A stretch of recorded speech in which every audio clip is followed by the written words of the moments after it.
बच्चों, तो आज हम लोग साइंस में सेकंड चैप्टर कंटिन्यू करते हैं। जो चैप्टर का नाम है is matter around us pure. देखो, इस चैप्टर में कल के वीडियो में जो चीज़ें हमने समझी थी ना, जिसमें हमने ये देखा था कि प्योर चीज़ें किसे कहते हैं या प्योर थिंग्स किसे कहते हैं, या प्योर मैटर वो कहलाता है कि जिसमें कोई एक ही टाइप के एलिमेंट हो तो वो प्योर कहलाता है। और बाकी सब चीज़ें जिसमें एक से ज़्यादा एलिमेंट मिक्स हो तो वो क्या कहलाता है, मिक्सचर कहलाता है। ठीक है ना, हमने मिक्सचर के बारे में इसमें समझा था ना इस चैप्टर में, जिनमें उसके दो टाइप्स भी हमने समझे, homogeneous mixture and heterogeneous mixture. Homogeneous mixture वो कहलाता है कि जिसके अंदर जो भी चीज़ें आप मिक्स करो ना तो वो अच्छी तरह से मिक्स हो जाते हो, पार्टिकल्स अलग अलग दिखाई न देते हो, तो वो होमोजीनियस मिक्सचर कहलाता है। जैसे हमने बताया था कि वाटर एंड सॉल्ट, पानी में आप लोग सॉल्ट मिक्स करो तो वो सॉल्ट अंदर मिक्स हो जाएगा ना अच्छी तरह से। क्या अलग से दिखाई देता है क्या सॉल्ट? नहीं दिखाई देता।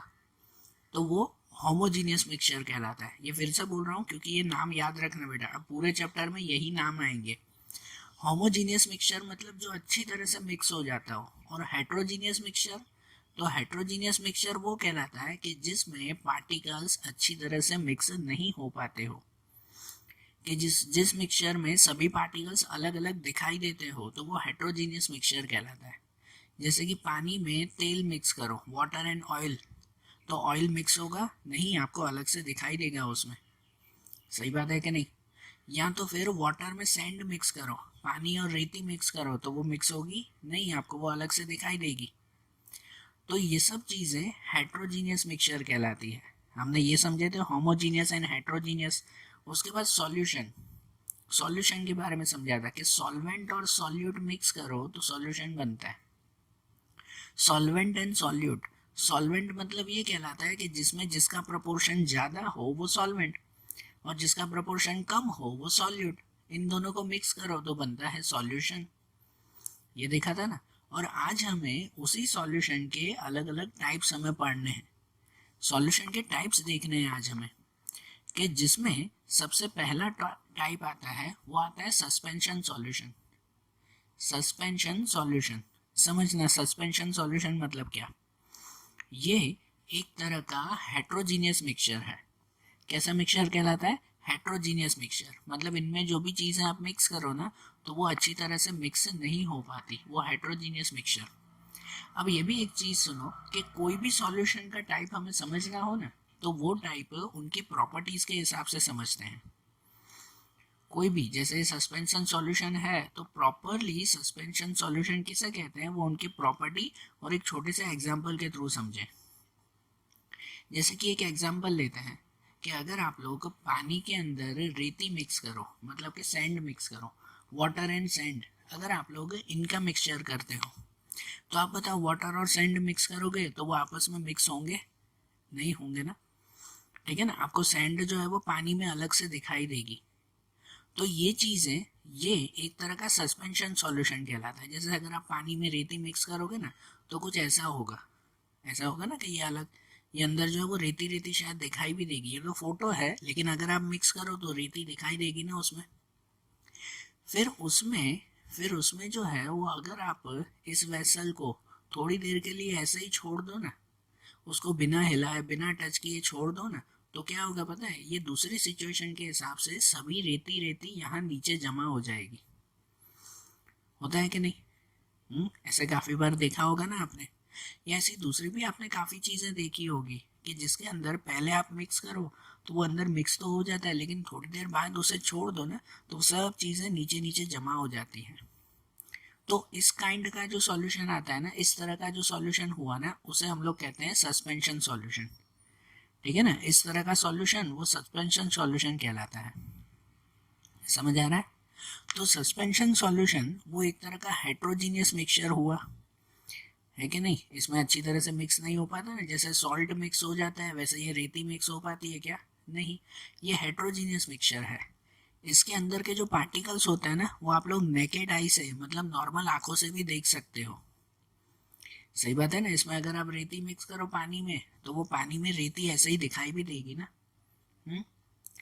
सस्पेंशन सॉल्यूशन को जानने का दूसरा एक तरीका होता है, दूसरा भी एक तरीका है, कोई भी सॉल्यूशन को पता करने का, तो वो उसमें से लाइट बीम पास करके आप लोग पता कर सकते हो। जैसे पता है कोई भी सॉल्यूशन में ये लाइट बीम पास करके आप लोग उसे जो है वो पता कर सकते हो कि वो कौन सा सॉल्यूशन है।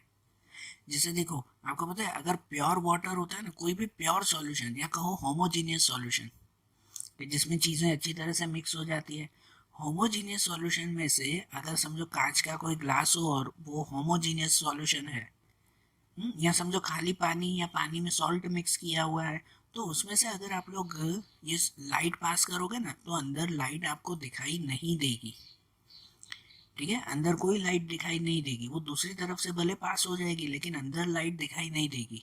लेकिन अगर सस्पेंशन सॉल्यूशन होगा ना, ऐसा जैसे रेती वाला, तो उसमें अगर आप लाइट पास करोगे ना तो अंदर ये लाइट बीम का पूरा पाथ, पूरी एक लाइन दिखाई देगी आपको।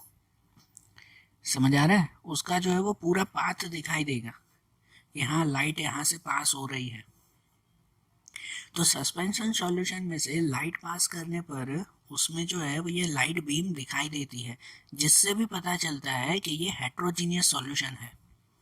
होमोजीनियस और हेट्रोजीनियस को पहचानने का ये भी एक अच्छा तरीका है कि अगर आप उसमें से लाइट पास करो ना तो जो होमोजीनियस सॉल्यूशन होंगे ना अच्छी तरह से मिक्स हो जाएंगे, तो उसमें से लाइट पास नहीं होगी, ऐसे कांच के अंदर आपको लाइट दिखाई नहीं देगी। लेकिन अगर कोई भी हेट्रोजीनियस सॉल्यूशन होंगे ना तो उसमें से आपको ये लाइट दिखाई देगी। समझ रहे हो? और दूसरा सस्पेंशन सॉल्यूशन के लिए ये कहते हैं कि उनके पार्टिकल्स को अगर आप लोग जो है वो अनडिस्टर्ब्ड बिना टच किए कुछ देर के लिए रख दो ना, तो वो सब पार्टिकल्स नीचे नीचे जमा हो जाते हैं और फिर उसमें से फिल्टरेशन के थ्रू आप लोग वो पार्टिकल्स को अलग कर सकते हो। है कि नहीं, कि जैसे यहाँ रेती और पानी का है, ये जैसे ही मैंने आपको यही एग्जांपल दिया था ये रेती और पानी का, कि इसके अंदर अगर आप लोग उसे थोड़ी देर के लिए ऐसे ही रख दो ना बिना टच किए, तो वो सब रेती रेती यहाँ जमा हो जाएगी नीचे, और फिर फिल्टरेशन के थ्रू कैसे वो छान कर आप लोग ऊपर का पानी अलग कर सकते हैं और रेती अलग कर सकते हैं। है कि नहीं? तो इसमें ये ध्यान दो कि ये इस काइंड का सॉल्यूशन वो सस्पेंशन सॉल्यूशन कहलाया। इसके बाद का एक टाइप आता है सॉल्यूशन में, तो वो दूसरा आता है जिसे कहते हैं कॉलोइडल सॉल्यूशन।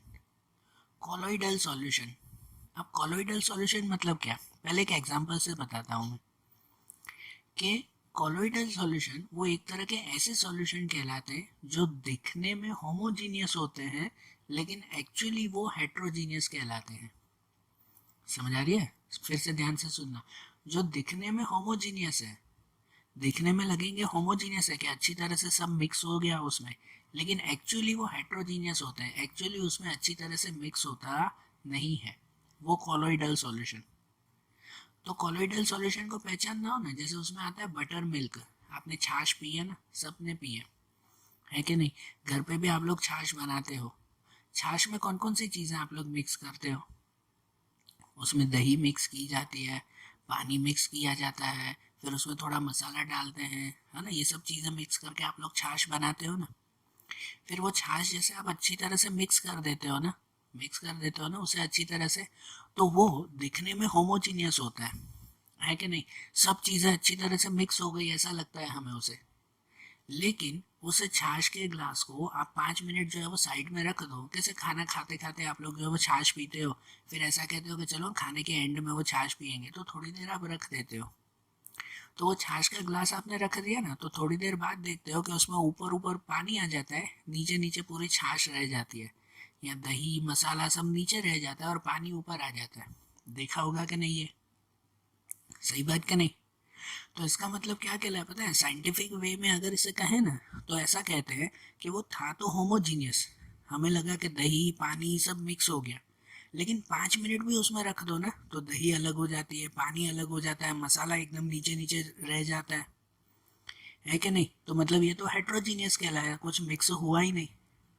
तो दिखने में वो मिक्सचर है लेकिन एक्चुअली वो मिक्सचर नहीं हुआ, वो सब अलग अलग चीजें हैं। समझ रहे हो ना, कि दिखने में भले ही होमोजीनियस है लेकिन है एक्चुअली हेट्रोजीनियस, तो वो कॉलोइडल सॉल्यूशन। ऐसे ही बताया आप लोग जो है वो रोज मिल्क पीते हो, ये जैसे दूसरा फोटो है कि रोज मिल्क, ये शरबत पीते हो ना आप लोग, उस शरबत में भी आप लोग दूध मिक्स करते हो, पानी मिक्स करते हो, शरबत मिक्स करते हो, ये सब चीज़ें मिक्स करते हो।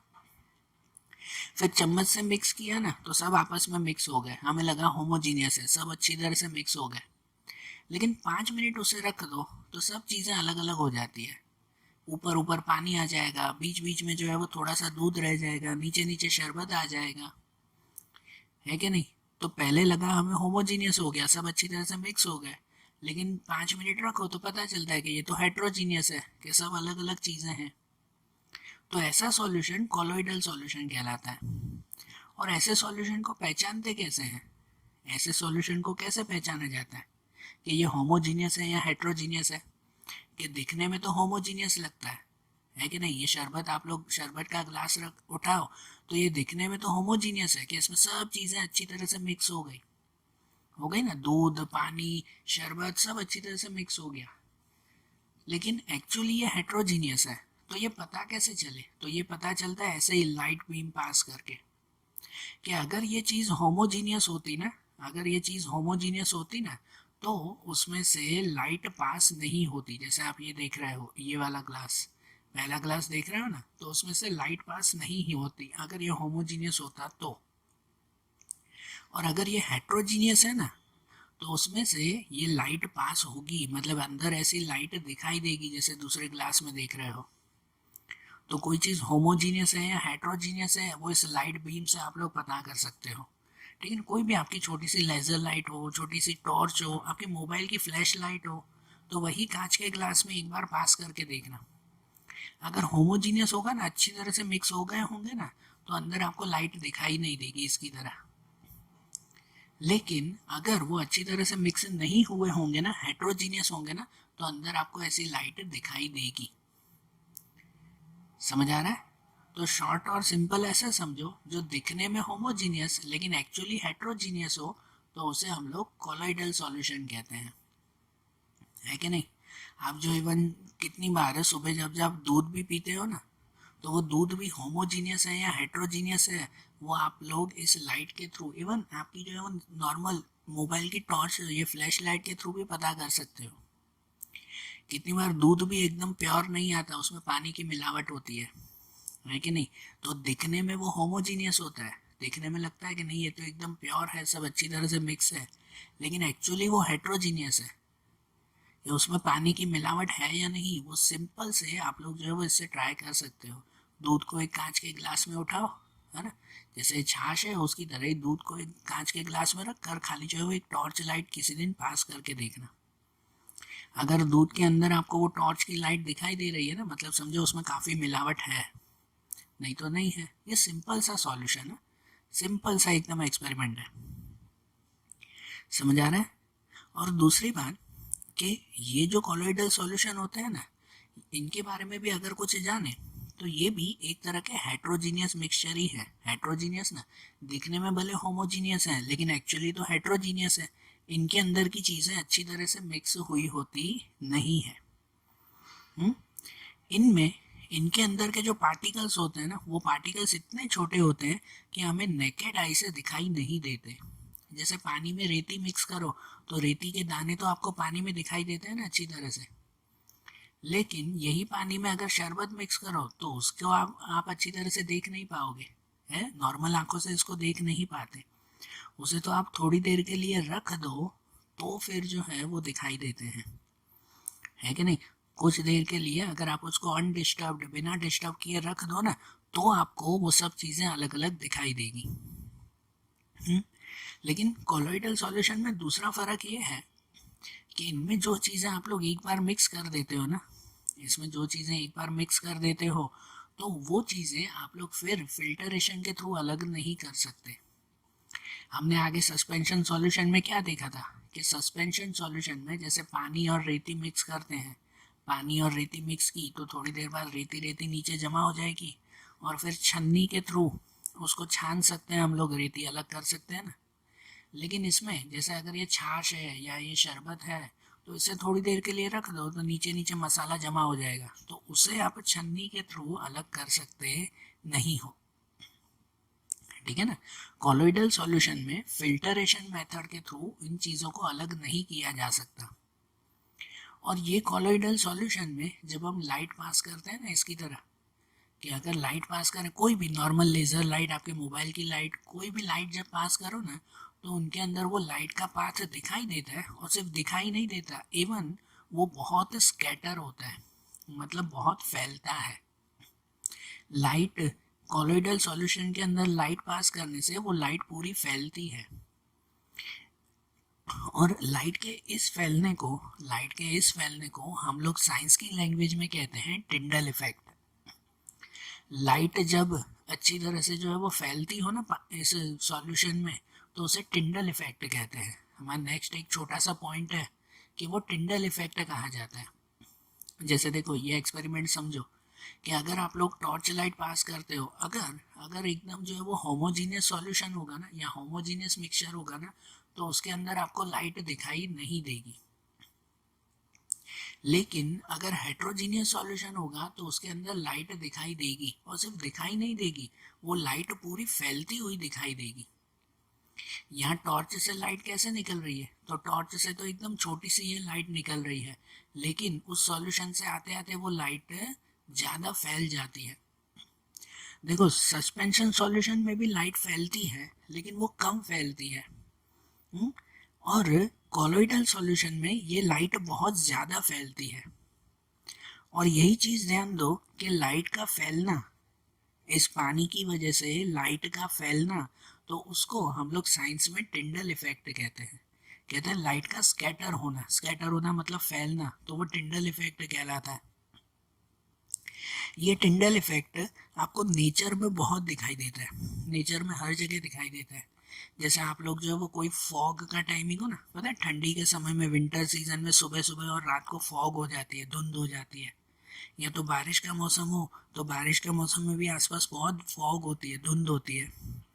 ऐसे फॉग के मौसम में अगर आप लोग गाड़ी चलाते हुए कोई रास्ते पे जाते हो ना, तो आपको गाड़ी की जो हेडलाइट होती है ना, उस हेडलाइट की पूरी एक पाथ दिखाई देती है, पूरा पाथ दिखाई देता है आपको। हुँ? आप गाड़ी पे बैठे हो, आगे जो आपकी लाइट है, तो लाइट पूरी आगे फैलती हुई नहीं दिखाई देती अंधेरे में।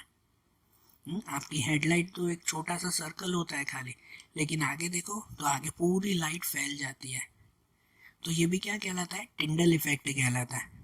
या कभी जंगल का एरिया हो, फॉरेस्ट एरिया होता है ना, तो इस फॉरेस्ट एरिया में भी जब लाइट पास होती है ना, फॉरेस्ट एरिया में जब ऐसी लाइट जब पास होती है, तो पेड़ों के बीच में, एकदम पत्तों के बीच में से लाइट पास होती है, तो लाइट की पूरी एक ऐसी लाइन दिखाई देती है। आप नॉर्मल अभी घर के बाहर जाओ तो धूप में बैठो, धूप में आपको लाइट दिखाई देगी, सनलाइट, कि हाँ भाई लाइट की पूरी लाइन मेरे ऊपर आ रही है, ऐसे दिखाई देगी नहीं ना। जबकि जंगलों में जाओ तो पत्तों के बीच में से कभी कभी जो है वो ये मॉइस्चर ज़्यादा होता है ना, तो उसकी वजह से लाइट की पूरी ऐसी पाथ दिखाई देता है। देख रहे हो ना फोटो में, जैसे देखा होगा ना, ऐसे पूरी लाइन दिखाई दे रही है कि हाँ यहाँ से लाइट आ रही है। कभी बंद कमरा हो, एकदम बंद कमरे में छोटी सी एक ही खिड़की हो, उस खिड़की में से भी अगर लाइट आए ना, तो वो लाइट की पूरी एक लाइन दिखाई देती है कि नहीं। ये जैसे फोटो में देख रहे हो कि लाइट की पूरी लाइन दिखाई देती है। आप लोगों ने घर पे भी कितनी बार ऐसे देखा होगा, घर पे जब आप साफ सफाई वगैरह करते हो ना, तो बहुत धूल मिट्टी आ जाती है ना, तो वो धूल मिट्टी उड़ती है ना, तब उस वक्त अगर खिड़की में से कोई लाइट आ रही है, सनलाइट आ रही है, तो वो सन की पूरी एक लाइट दिखाई देगी, एक लाइन आपको दिखाई देगी, और उस लाइन के अंदर है ना धूल मिट्टी उड़ती हुई दिखाई देगी।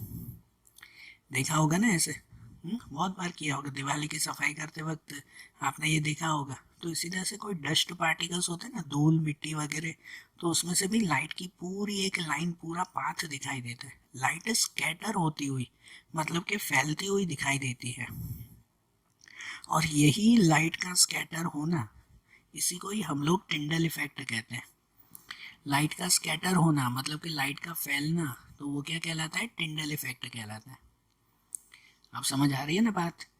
हम्म तो देखो ये टिंडल इफेक्ट देखा ना, उसके बाद एक पॉइंट आता है, जो पॉइंट है separating the components of mixture. आपके चैप्टर का सेकेंड पार्ट समझो, यहाँ से शुरू हो रहा है चैप्टर का दूसरा part, separating the component of mixture. देखो मिक्सचर के बारे में हम लोगों ने चैप्टर के स्टार्टिंग में एक बात समझी थी कि मिक्सचर हम लोग किसे कहते हैं। एक्चुअली मिक्सचर वो कहलाता है जो दो या दो से ज़्यादा कंपोनेंट से बना हुआ हो। दो या दो से ज़्यादा चीज़ों का मिक्सचर हो वो, और जिसमें जिसमें उन चीज़ों को फिर से हम लोग अलग कर सकते हो, तो वो मिक्सचर कहलाता है कि नहीं। जैसे सॉल्ट और वाटर मिक्स किया, पानी के अंदर अगर जो है वो नमक हमने मिक्स किया, तो उस नमक को फिर से हम लोग अलग भी तो कर सकते हैं ना। सही बात है ना। कोई भी मेथड से उसको फिर से अलग तो कर सकते हैं ना। तो वो एक तरह का मिक्सचर कहलाता है। जिन चीज़ों को हम लोग अगर अलग नहीं कर पाते हो ना, तो वो चीज़ें कंपाउंड कहलाती है। ठीक है।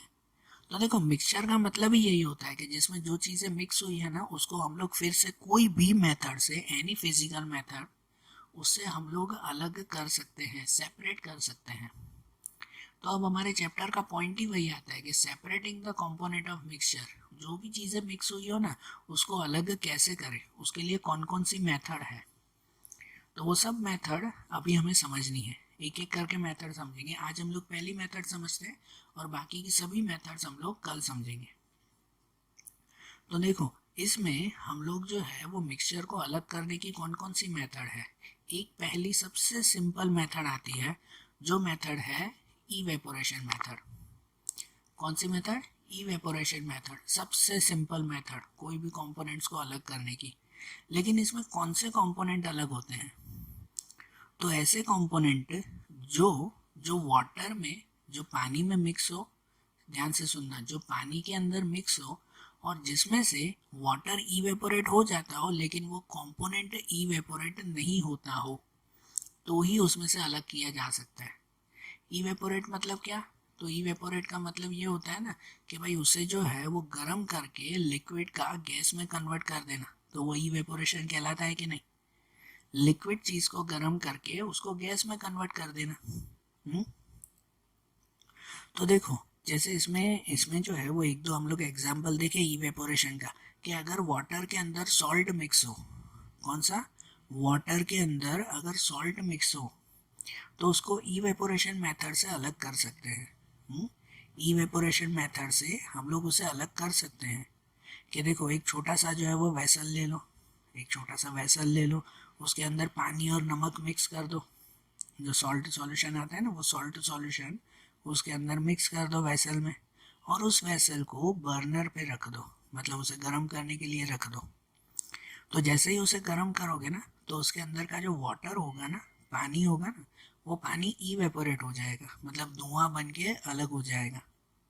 और उसके बाद बाकी का बचा हुआ नमक, जो सॉल्ट होगा, वो खाली आखिरी में बच जाएगा आपका। ठीक है। पानी पानी ऊपर धुआं होके अलग हो जाएगा और नीचे सिर्फ सॉल्ट बच जाएगा। तो देखो, इसमें से सॉल्ट एंड वाटर ये दोनों हमने अलग अलग कर दिए ना इवेपोरेशन मेथड से।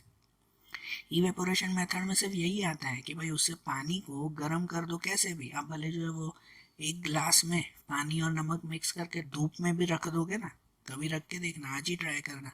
एक छोटा सा बाउल ले लो, उस बाउल में पानी और नमक मिक्स कर दो। ठीक है, अच्छी तरह से मिक्स कर दो उसे, और उसे एक आध घंटा धूप में रख दो। बाहर तेज धूप है ना, तो उस धूप में जाके रख दो। खुद ही चेक करो तो आपको पता चलेगा कि उसे धूप में जाके रख दो, और फिर एक घंटे बाद देखना, तो उसमें पानी नहीं होगा, नीचे खाली नमक नमक पड़ा होगा। तो वो पानी कहाँ हो गया? वाटर इवेपोरेट हो गया, और नीचे जो है वो सॉल्ट बच गया, तो वो सॉल्ट उसमें से अलग हो गया ना। ठीक है ना। और वो वाटर, ये जो वाटर इवेपोरेट हो जाता है ना, धुआं बन के जो ऊपर चला जाता है, अगर इसको भी आप ठंडा कर दो, तो इसको ठंडा करने से फिर से उसको लिक्विड में कन्वर्ट कर सकते हैं। आगे के चैप्टर में पढ़ा था ना कि गैस को अगर ठंडा करो तो वो फिर से लिक्विड हो जाएगा। तो कर सकते हैं ना हम लोग उसे। हम्म। तो ये इवेपोरेशन मेथड से, ये सबसे सिंपल मेथड आती है ये। और इसमें इसमें एक दूसरा एग्जांपल जो आपके टेक्स्ट बुक में है, वो एग्जांपल है कि how can we obtain coloured component from a blue and black ink. आपको पता है ब्लू या ब्लैक इंक आप लोग यूज़ करते हो ना, पेन की इंक होती है ब्लू या ब्लैक कलर की, यूज़ करते हो कि नहीं। और उसमें से अगर आपको कलर्ड कंपोनेंट अलग करने हो, तो ये कलर वाला कंपोनेंट मतलब इंक अलग करनी हो उसमें, तो आपका ब्लैक कलर की इंक है, उसमें से खाली पानी पानी निकाल दो और आखिरी में ब्लैक कलर की सॉलिड इंक वो कलर आपको अलग करना हो तो कैसे कर सकते हैं, तो वो भी इवेपोरेशन मेथड से ही यूज़ कर सकते हैं। कभी जो है वो ट्राई करके देखना, आपके पास इंक हो ना, अगर कहीं पे पड़ी हो तो, अगर इंक पड़ी हो ना तो उसे एक छोटे से जो है वो कोई भी अगर उसे वेसल में लेकर जैसे एक प्लेट में वो इंक डाल दिया करो और फिर उसे गर्म किया करो। इन्होंने तो यहाँ पे पानी रखकर और फिर उसे गर्म किया, भले डायरेक्ट उसे गर्म कर दो, थोड़ी देर धूप में रख दो, तो क्या होगा पता है, उस इंक में से है ना सब वेपर वेपर अलग हो जाएगी और नीचे नीचे सिर्फ यहाँ पे इंक बच जाएगी। नीचे से ब्लू या ब्लैक कलर की जो भी आपकी इंक होगी ना, वो इंक एकदम सॉलिड में बच जाएगी आपकी। समझ आ रहा है? तो इवेपोरेशन मेथड से सिर्फ वही चीज़ें अलग होती है कि जिसमें वाटर इवेपोरेट हो जाए लेकिन अंदर की चीज़ इवेपोरेट ना हो। आप समझो कि आप लोग वाटर के अंदर अगर जो है वो कैम्फर मिक्स करते हो, समझना, कैम्फर कैम्फर मतलब कि भाई जो कपूर आता है, आप लोग कोई वो पूजा आरती करते हो तो कपूर जलाते हो ना, अगर पानी के अंदर कपूर मिक्स करते हो और फिर उसमें से आप लोग अगर गर्म करो कि कपूर अलग हो जाएगा और पानी अलग हो जाएगा, तो वो नहीं होगा, क्योंकि गर्म करने पर पानी भी जो है वो धुआं बन जाएगा और जो वो कपूर होगा ना, कैम्फर होगा, वो भी धुआं बन जाएगा। तो ऐसी चीज़ इवेपोरेशन से अलग नहीं होगी। समझ रहे हो? सबके लिए अलग अलग मेथड आती है, सबके लिए सेम मेथड नहीं आती। इवेपोरेशन से सिर्फ वही मेथड आती है, इवेपोरेशन में सिर्फ वही जो है वो अलग किया जाता है कि जिसके अंदर सिर्फ वाटर इवेपोरेट होता हो। समझ आया? तो देखो, आज जैसे हमने ये इवेपोरेशन मेथड देखी ना, ऐसे ही अब इनके दूसरी मेथड्स हम लोग अगले वीडियोस में देखेंगे। Okay, thank you.